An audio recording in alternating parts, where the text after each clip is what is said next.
Hi, my name is Trever Shirin, and today I want to talk to you about the wellness wheel.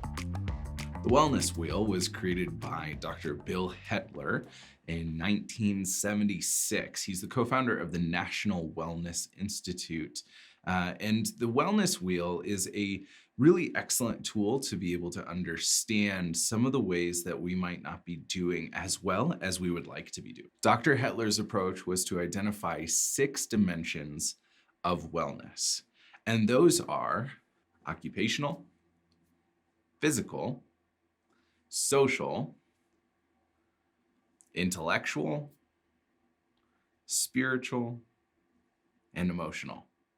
So let's break down some of these dimensions of wellness and why we use a wheel. Now, this is a really good model because I think that if we take into consideration what a wheel is supposed to do, it allows us to see the different elements and dimensions of our life and how they're all working together. If we think about a wheel, it's supposed to be round all the way around.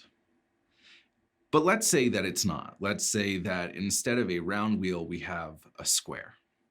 We wouldn't assume that this wheel is going to be very helpful to us, no matter what kind of vehicle we're putting it on, because it is not functioning the way a wheel is supposed to. Oftentimes, it's really easy in our lives to think very linearly or categorically or like a list. So, we have occupational, we have our physical, we have our social, and so on and so forth. And this is great because we're able to identify all of the different areas of our lives that we should be working on and trying to keep healthy. What's not very helpful is that as we go down this list, we might categorize them differently. For us, emotional might feel really good, and so we put that at the top. And then occupational, maybe we found ourselves a really good job, and so we're okay with where we are, and so we actually put that as second. But the area that we're struggling in the most, let's say socially, is so hard that we do put it at the bottom because we want to be able to get everything else good before we have to face this really difficult thing. Or maybe we even do the opposite. We move social all the way to the top, and the thing that we're doing really well in emotionally, we put at the bottom. You might be saying, well, that fixed the categorization problem, but we still have this prioritization that we're doing where one area is going to get most of the focus. And then by the time we get around to number 2, it's getting less focus than number 1, and so on and so forth. And that's why I really like this wellness wheel idea, because it says to us that all of these areas are important and all of them should be focused on in the context of the others. So let's start with occupational. What does occupational wellness even look like? Now, occupational can be different depending on where you are in life. For instance, we aren't going to expect that a 5-year-old has an occupation or a vocation that they are operating in. They don't have a job. And that would be silly to say, well, your wellness and occupational health is low because you're a 5-year-old and you don't have a job. Instead, I think what this area of wellness is actually communicating is what we're doing with our time, the pursuit of productivity that we are going after. So for that 5-year-old, for example, I truly believe, and Dr. Landreth, a play therapist, would agree with me, that the work of childhood is play. And so for this child, if they are playing and they are learning through play and they're processing through play, then they might be doing really well in this area of their wellness wheel. Let's go a little bit older in life. Let's say we're in high school or college.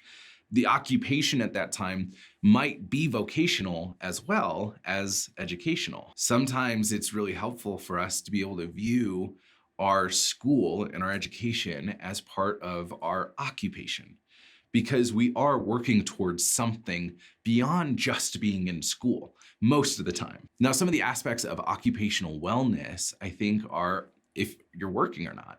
If you're somebody who is able to work and wanting to work, but not able to find a job, then that speaks really highly of where you are in your occupational wellness. I think at the same time, if we're in a job that is miserable for us, or we're in school and we're just decaying inside, that speaks really highly of our wellness in this area of life as well. And so we want to be doing something that aligns with our personal values and feels like it's actually leading us towards something better, something greater, something with more purpose, or maybe that what we're doing right now has a significant amount of purpose.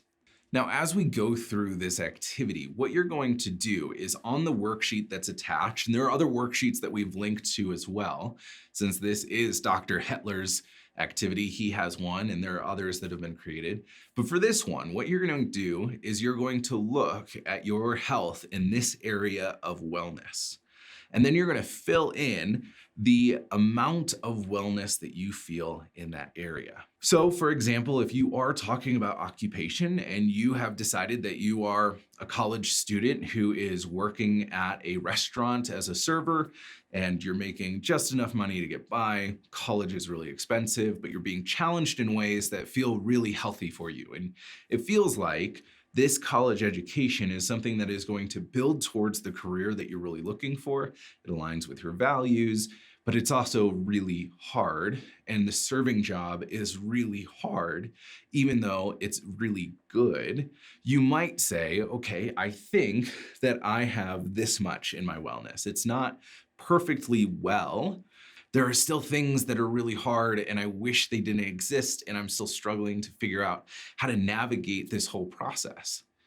And so we fill it up to maybe about 75%, and we say, I feel like I'm mostly doing very well, and there are just a few things that are really challenging right now, and I'm working on improving these areas. That's the process we're going to go through for all 6 of these dimensions. So then we have physical wellness. Now, this might seem really, really simple, but I'm going to describe a few elements of physical wellness just in case. Now, physical wellness is not just, are you not sick and so you're well? It has to do with things like, are you getting enough movement in your day-to-day life? Are you eating regularly and healthily? Do you feel okay in your body? And as we did before, you're going to fill in this pie wedge to the level of wellness that feels appropriate to your current experience. Social is also one of those that feels a little bit more obvious than some of the other ones. When we're talking about social wellness, we're talking about, are there people in your life that you feel close to? People that you feel you can have meaningful and vulnerable conversations with? Are you around enough people in your day-to-day life? And so take into consideration how you feel about the relationships that you have with family and friends. Are they to the level that you're hoping they will be? Does it feel like there's distance that you don't want to be there? Or does it feel like you're completely alone in the dark and experiencing the depth and hurt of loneliness? As you think about these different elements of social wellness, are you contributing to the common good of the people around you? Are you engaged with people around you? Is there distance or strife, or does it feel positive and it feels like if you had a problem, you could go to several different people and talk to them honestly about what's going on? Use all of that information to fill in this wedge to the level that you feel is accurate to the amount of wellness that you're experiencing in this dimension. For the intellectual wedge, I really appreciate this being a part of the concept, because I think that sometimes we think about how smart we are, but we don't think about how challenged we are in our intelligence or in our ability to figure things out. And so this wedge of the wellness wheel is really talking less about how smart are you and more about, are you being challenged? Are you in situations that are causing you to think differently or to rethink things that you've already processed through? Now, that can come from 2 different directions. We can have the direction where these are things that are bombarding us and it's not helpful for us to keep having to rethink.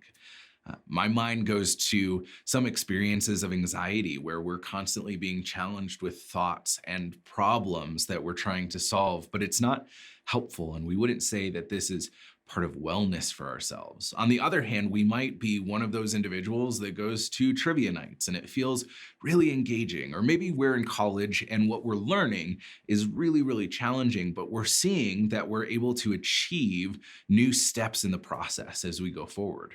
For the spiritual wedge, I would encourage you to ask yourself the question of, what does spirituality mean to you? Now, if you're part of a faith group, this might be a really easy answer, and you're going to fill in how connected do you feel to that higher power or that group, and are you engaging in practices that feel like they're in alignment with your faith? If you're somebody who isn't engaged in a faith community or a faith orientation, I'd ask you to kind of process through what feels spiritual in your life. That might be going fishing. That might be engaging with friends and family. It might be volunteering or things like that, where there's a connection to something beyond just yourself. And then you're going to fill in this wedge to the level of wellness that you feel in your spiritual being. Finally, emotional. Now, this one's really fun for me because we have our own wheel for emotions, the feelings wheel. And when we're talking about this dimension of wellness, emotional, what we're talking about is, are we struggling deeply with depression or anxiety or bipolar disorder? Or are we struggling in our relationships with other people? You begin to kind of see how this ties into different elements in the wellness wheel. But when we talk about emotional wellness, we're asking ourselves about regulation, about our ability to understand how we are doing emotionally and whether or not that feels healthy and well. Now, this does not mean that all of the emotions you're experiencing are happy or good ones. I don't think that that actually means that you are doing well. I think that wellness has more to do with how you are handling the emotions that come up. If we view emotions as early warning signals from our bodies, then it really doesn't make sense to say that these are good and these are bad. These are all helpful things. And so we might be experiencing anger every single day, but if we're managing that well and we're taking in the information that that feeling is giving us, then maybe we can say that we are doing well emotionally because we're handling it well. I think that also when we're thinking about emotional wellness, we should take into consideration, how durable do our emotions feel? Does it feel like we're really fragile and vulnerable to something that might come up? Like if we get a failing test back, or if we don't get the promotion at work that we were looking forward to, how much is that going to impact us emotionally? So what does that mean for you? I think what it means is an encouragement to see the wheel in the context of all 6 of these dimensions. To notice that if you're doing really well occupationally, and you're doing really well intellectually, but you're struggling pretty deeply socially, that you can lean on occupational and intellectual wellness to increase the wellness emotionally and socially. The goal is not to have a full wheel, because I think that realistically, this is impossible to do. I have yet to meet anyone who is totally nailing it in every dimension of well-being. A lot of the times we have areas that are more of a struggle than others, and it changes season to season. I think for a lot of us, our goal should actually be to round it out a little bit and to use the strengths that we have in certain dimensions to support the areas that are struggling. And I want to give you some practical steps to go forward so that you're not just left with this awkward looking wheel and not sure what to do about it. So here's what we're going to do. I'm going to have you go through these 6 dimensions, and I want you to rank the most approachable aspect of your wellness. And so what this means is, does it feel easier for you to do something positive for your occupation? Does it feel easier to solve some problems for emotional wellness? Or does it feel easiest to work through some of the struggles that you're having socially? Maybe that just means having that conversation with a friend that you've maybe been dreading. It's scary, it's risky, but it feels really doable, maybe more doable than managing the depression that you're struggling with. And now that you have these ranked 1 through 6, I want you to list out on a piece of paper just 2 of the things that you can do in those elements and dimensions of well-being that are positive. For example, I might have said that for me, my social well-being feels the most approachable. It feels pretty healthy. It's pretty high right now. And so that feels the easiest to do something about. So what I'm going to do is I'm going to call a friend and I'm going to say, hey, I missed you. I'd love to talk to you. Do you want to grab coffee? Now, this is an easy thing for me to do because it's a place that I feel pretty confident. I'm fairly certain that there are certain friends I can call and they will say yes to having coffee and we will have an enjoyable time and it will be positive. Then what I'm going to do is I'm going to put a dotted line here on the wellness wheel to represent how much of an increase in wellness I think that process, that one task that I've created is going to help. And as we're going through this, there might be a couple of you that are watching this and saying, but Trevor, you told me that we weren't supposed to go through this categorically, and that was the whole purpose of having a wheel. And you're right. And some of this listing out the objectives that you can do in these different dimensions of wellness does feel very categorical and does feel prioritizing. But what we're going to do is we're actually going to flip it on its head. As we go through the list from most approachable to least approachable, we're trying to build an amount of confidence that we know how to take small steps towards wellness. And so as we go from most approachable to least approachable, when we do get to number 6, say it is our spiritual wellness, we can come to a point where we've built enough confidence because we've already created 10 different objectives that we can do in small steps to get us closer to wellness in those areas. We now have the confidence that maybe we can come up with just 2 small things that are actually beneficial towards our spiritual development, our spiritual wellness. That might mean I'm just going to sit for a half hour and I'm going to actually think about what spirituality means for me, regardless of the history I have with faith orientations, religions, church groups, organizations, or whatever. I'm just going to spend some time reflecting on this. It might not sound like it is this huge endeavor towards spiritual wellness, but that's also not the point. We're not looking to solve the big problem or to bring this part of the wellness wheel all the way to the top.